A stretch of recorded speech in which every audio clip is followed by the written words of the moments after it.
एक चूहा काफी घबराया हुआ था। वो अपनी जान बचाने के लिए बहुत तेज भाग रहा था और उस चूहे के पीछे जैकी नाम का गीदड़ भाग रहा था, जो उसको पकड़कर अपना शिकार बनाना चाहता था। आज तू कितना भी तेज भाग ले, लेकिन मुझसे बच नहीं पाएगा। आज तो मैं तुझको खा कर ही रहूंगा। आज चाहे तू अपनी पूरी शक्ति लगा ले गीदड़ के बच्चे, लेकिन तू मुझको पकड़ नहीं पाएगा। आज बाजी मेरी जान पर लगी है, इसलिए मुझको कोई नहीं पकड़ पाएगा। चूहा अपनी पूरी शक्ति लगाकर दौड़ा और वो गीदड़ से काफी आगे निकल गया और चूहा जल्दी से अपने बिल में घुस गया।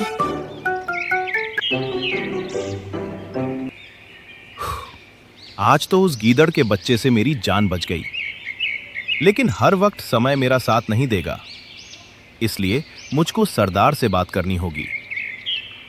वैसे ये बिल मेरा तो नहीं है, मैं किसके बिल में आ गया हूँ?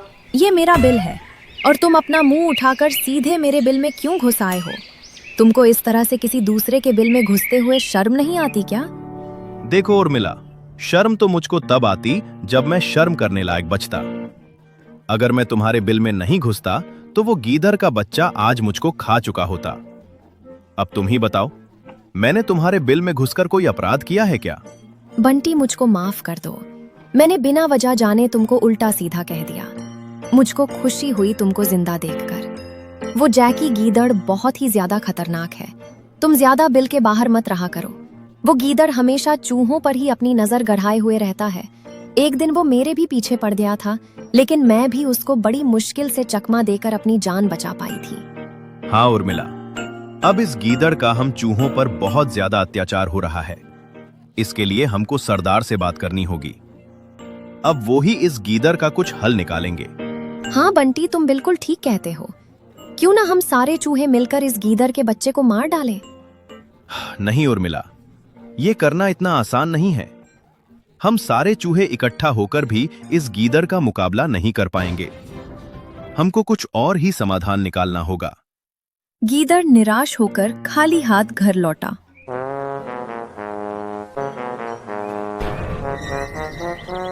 अरे जग्गू, आज तुम फिर से खाली हाथ आ गए। जब तुमने मुझको प्रपोज किया था तो तुमने मुझसे वादा किया था कि तुम मुझको हर दिन एक मोटाजा चूहा लाकर दोगे, लेकिन तुमने अपने किए हुए वादे को पूरा नहीं किया है। सोनी, तुम गुस्सा मत होना। देखो, आज मैंने एक चूहे को पकड़ने की बहुत कोशिश की थी। मैं जैसे ही उस चूहे को पकड़ने वाला था, वो अपने बिल के अंदर घुस गया और मुझको निराश होकर तुम्हारे पास लौटना पड़ा। उस चूहे को तुमने बिल में घुसने से पहले क्यों नहीं पकड़ा? मैं पकड़ता कैसे उसको? वो चूहा मुझसे तेज दौड़कर अपने बिल में घुस गया। अच्छा जनाब, अब इतने बूढ़े हो गए हैं कि उनसे एक चूहा भी आगे निकल जाता है और वो एक पिद्दी से चूहे को पकड़ भी नहीं पाते। तुमसे अच्छा तो वो कालू भेड़िया है। उसने भी मुझको प्रपोज किया था, पर मैंने उसको रिजेक्ट कर दिया और मैंने तुम्हारे प्रपोजल को एक्सेप्ट किया था। मुझे लगा था कि तुम मुझको रोज एक मोटा चूहा लाकर दोगे, लेकिन तुम वो भी नहीं दे पाए। अब मैं कालू भेड़िए को प्रपोज करूंगी। वो कम से कम मुझको एक खरगोश तो लाकर खिलाएगा। तुम्हारे साथ भूखे मरने से अच्छा है मैं उस कालू भेड़िए के साथ ही रहूं। नहीं सोनी, तुम उस कालू भेड़िए के साथ मत रहना। वो तुम्हारे लायक बिल्कुल भी नहीं है। मैं तुम्हारे लायक हूं, मेरे साथ रहो तुम। तुमसे एक चूहा तो पकड़ा जाता नहीं है और तुम अपने आप को कालू भेड़िए से ज्यादा ताकतवर बताते हो। तुमको पता है, कालू भेड़िया रोज खरगोश का शिकार करके लाता है और तुम तो अच्छी तरीके से जानते हो कि खरगोश चूहे से कितना फुर्तीला होता है। तुम अपने 7 जन्मों में भी खरगोश का शिकार नहीं कर पाओगे और बात करते हो कालू भेड़िए से बराबरी करने की। सोनी डार्लिंग, मुझको एक मौका दो। मैं अपने आप को कालू भेड़िए से ज्यादा ताकतवर साबित कर दूंगा। सिर्फ एक मौका दो। ठीक है जी, मैं तुमको एक मौका देती हूँ। अगर तुमने कल तक मुझको एक मोटा चूहा लाकर नहीं दिया तो मैं उस कालू भेड़िया के साथ शादी कर लूंगी। उधर उर्मिला और बांटी अपने सरदार के साथ एक बैठक करते हैं। उर्मिला और बांटी, बताओ, तुमने ये आपातकालीन बैठक क्यों बुलाई है? क्या हमारे कबीले पर कोई संकट आ गया है या फिर संकट आने वाला है? सरदार, संकट आने वाला नहीं है, संकट तो कब का आ चुका है। तुमको पता है आज मैं किस प्रकार से अपनी जान बचाकर आया हूं उस जैकी गीदड़ से? क्या कहा तुमने? जग्गू गीदड़? वो नाशपीटा अभी तक मरा नहीं है क्या? सरदार, वो इतनी जल्दी मरने वाला नहीं है। वो हमारे पूरे कबीले को खाकर ही मरेगा। आप सरदार हो, आप इसका कुछ न कुछ हल जरूर निकालो, नहीं तो एक दिन ऐसा आएगा कि हमारा पूरा कबीला ही खाली हो जाएगा। फिर आप किस कबीले के सरदार रहोगे? इसलिए आप अपने कबीले को बचा लो। हाँ सरदार, उर्मिला बिल्कुल ठीक बोल रहा है। अगर आपने जल्द ही इसका कुछ उपाय नहीं निकाला तो वो जग्गू गीदड़ हमारे पूरे कबीले को एक एक करके खा जाएगा। कोई बात नहीं है कबीले वालों, तुमको डरने की आवश्यकता नहीं है। अभी तुम्हारा सरदार जिंदा है। मैं उस गीदड़ से समझौता करके आता हूँ। आप उस गीदड़ के पास जा रहे हैं, लेकिन संभल कर जाना, कहीं वो आपके ऊपर ही हमला ना कर दे। इसलिए पैरों से सरसों का तेल लगाकर जाना और खतरा दिखने पर दुम दबाकर भाग आना। और चूहों का सरदार जग्गू गीदड़ के पास जाता है।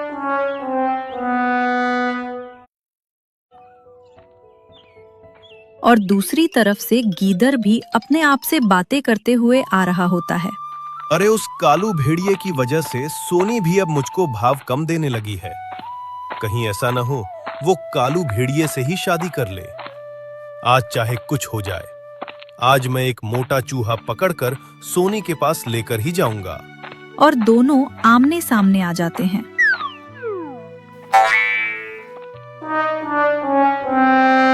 अरे वाह, मैं तो खामखा परेशान हो रहा था। देखो, शिकार खुद मेरे पास चलकर आ गया है। लगता है आज ऊपर वाला मुझ पर कुछ ज्यादा ही मेहरबान है।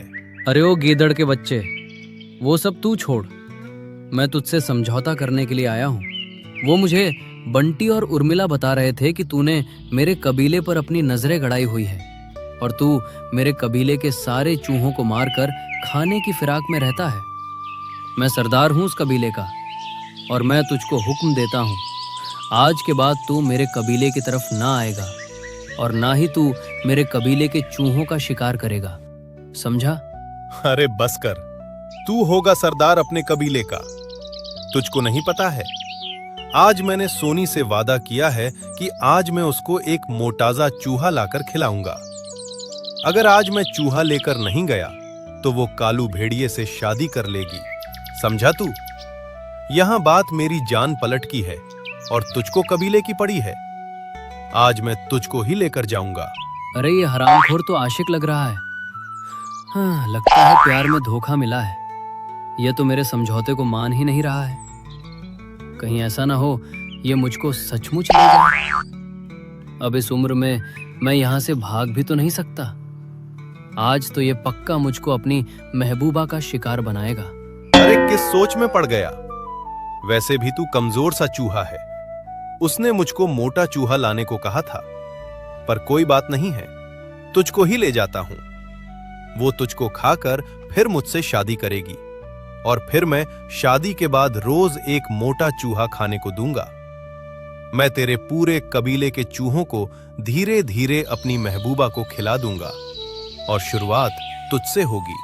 अरे बंटी और उर्मिला, तुमने मुझको किस आशिक गीदड़ के पास भेज दिया? ये तो इस कदर अपनी आशिकी में चूर है, मेरे समझौते को सुन ही नहीं रहा है। अब तू बता, मेरे दांतों के बीच दबकर चलेगा या मेरे साथ ऐसे ही जाएगा? अगर तूने मेरी बात नहीं मानी तो मैं तुझको अपने दांतों में दबोच कर ले जाऊंगा। हो सकता है मेरे नुकीले दांत तेरे शरीर में गड़ जाएं और सोनी तक पहुंचने से पहले ही तेरी मौत हो जाए। अपने गंदे दांत मुझसे दूर रखना। मैं तुम्हारे साथ ऐसे ही चल दूंगा और अपनी महबूबा से भी कह देना वो मुझको बिना दांत लगाए ही निकल जाए। और वह जग्गू गीदड़ चूहों के सरदार को अपने साथ ले जाता है। दूर खड़ा बंटी यह सब देख रहा होता है। मुझको तो पहले ही इस जग्गू पर विश्वास नहीं था। मुझे पता था ये कुछ ना कुछ अनर्थ जरूर करेगा और सरदार भी चुपचाप उसके साथ चले गए, जैसे वो उनको दावत पर लेकर गया हो। अब मुझको ही कुछ करना होगा। सभी कबीले वाले मेरी बात को ध्यान से सुनो। हमारे सरदार जग्गू गीदड़ के पास समझौता लेकर गए थे, लेकिन जग्गू गीदड़ उनको अपने साथ ले गया है। अब वो उनको अपनी महबूबा को खाने के लिए देगा और उसकी महबूबा हमारे सरदार को खा जाएगी। इससे पहले वो हमारे सरदार को खा जाए, हमको इसका कुछ न कुछ हल जरूर निकालना होगा। बंटी, अब हम इसमें कर भी क्या सकते हैं? हम गीदड़ से ज्यादा ताकतवर थोड़े हैं। मुझे लगता है बंटी, हमको इसके लिए किसी की मदद लेनी होगी, और मदद भी उसकी लेनी होगी जो गीदड़ से ज्यादा ताकतवर हो। गीदड़ से ज्यादा ताकतवर तो शेर होता है। फिर भला शेर हमारी मदद क्यों करेगा? शेर हमारी मदद जरूर करेगा।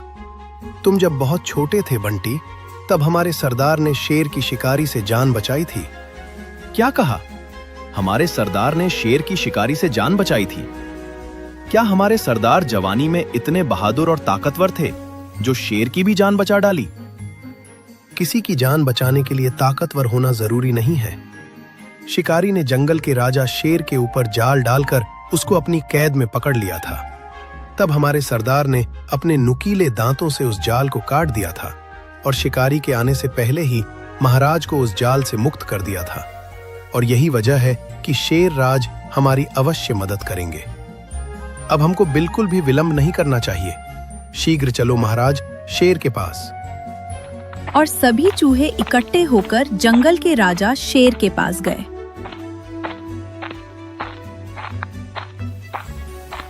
अरे, आप सब यहाँ पर किस लिए आए हो? और आपका सरदार कहाँ पर है? हम अपने सरदार की जान बचाने के लिए ही तो आपके पास आए हैं महाराज।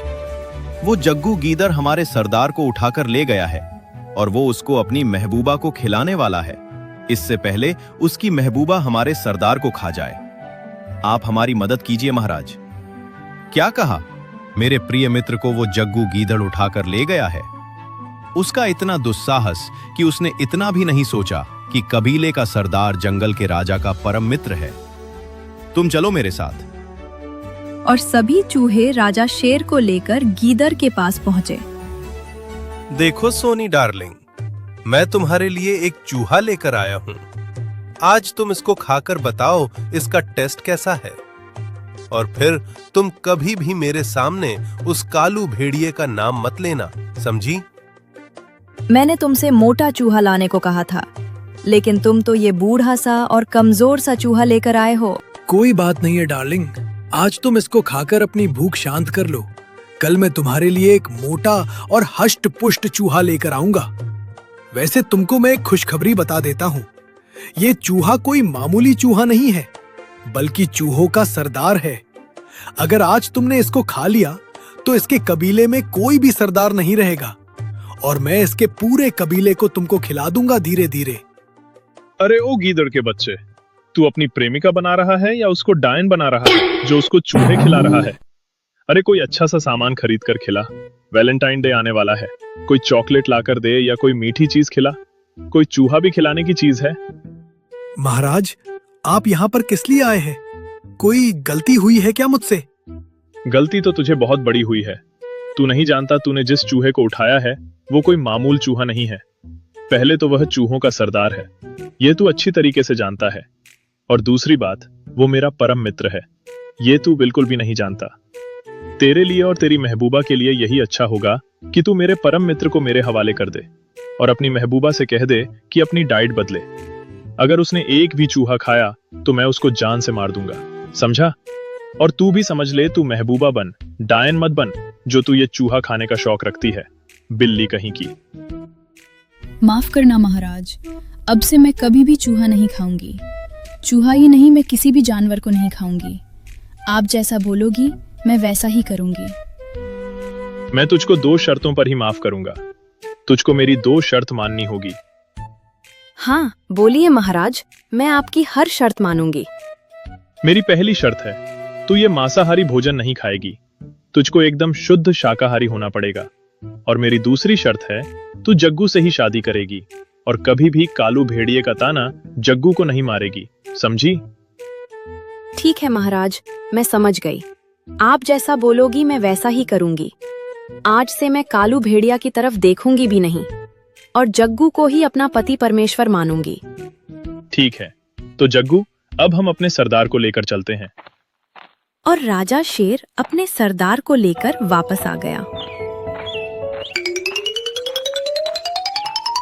अरे वाह महाराज, आपने तो कमाल कर दिया। आपने तो सोनी के अंदर इतना ज्यादा डर बैठा दिया, अब वो मुझसे एक भी सवाल नहीं करती है। अगर आप मेरा साथ नहीं देते तो मैं कभी भी उस सोनी से शादी नहीं कर पाता और शायद उसको कभी शाकाहारी भी नहीं बना पाता। अरे ये सब मेरे अकेले का काम नहीं था। ये सब आइडिया तो मुझको मेरे परम मित्र चूहों के सरदार ने दिया था। और तुमको भी तो पता है ना कि चूहों के सरदार ने ही सारा प्लान तैयार किया था। हाँ, मैं जानता हूं कि ये सारा क्रेडिट चूहों के सरदार को ही मिलना चाहिए। उसने मेरी इस प्रकार से मदद की थी। एक काम करो महाराज, जब इसको सोनी से ही प्यार है और सोनी को ज्यादा चूहे खाने की आदत है, मैं एक ऐसा प्लान बनाऊंगा कि उसकी चूहे खाने की आदत भी छूट जाएगी और वो इसके साथ शादी भी कर लेगी और इससे कभी भी जीवन भर ज्यादा सवाल नहीं करेगी। मित्र, तो बताओ ना कोई ऐसी युक्ति जिससे इस जग्गू का घर बस जाए। तो जग्गू, मेरी बात को तुम ध्यान से सुनो। तुम मेरे कबीले के चूहे के पीछे उसको पकड़ने के लिए भगाना और उसको लगना चाहिए कि तुम उसका शिकार करने वाले हो, लेकिन उसको पकड़ना मत। और तब वो भागकर मेरे ही पास आएगा। तब मैं तुमसे समझौता करने के लिए आऊंगा और तुम मुझको पकड़कर अपनी सोनी के पास ले जाना। लेकिन ध्यान रहे, वो मुझको खा ना पाए, इसकी जिम्मेदारी तुमको लेनी होगी। और मेरे कबीले के चूहे काफी समझदार हैं। वो मुझे बचाने के लिए शेर सिंह के पास अवश्य जाएंगे और महाराज आकर तुमको बहुत ज्यादा धमकाएंगे और सोनी को भी धमकाएंगे और वो तुम्हारी शादी करा देंगे। तुम्हारा घर बस जाएगा, लेकिन ध्यान रहे तुम्हारी वो डायन महबूबा मुझको खा ना जाए। हाँ सरदार, इसकी जिम्मेदारी मैं लेता हूं। मैं उसको महाराज शेर सिंह के आने तक रोक कर रखूंगा। वैसे तुमने क्या कमाल का आइडिया दिया है। तो बच्चों, मान गए ना तुम भी मेरी बुद्धि को। इस प्रकार से मैंने जग्गू और सोनी की शादी करवा दी, अपनी जान की बाजी लगाकर।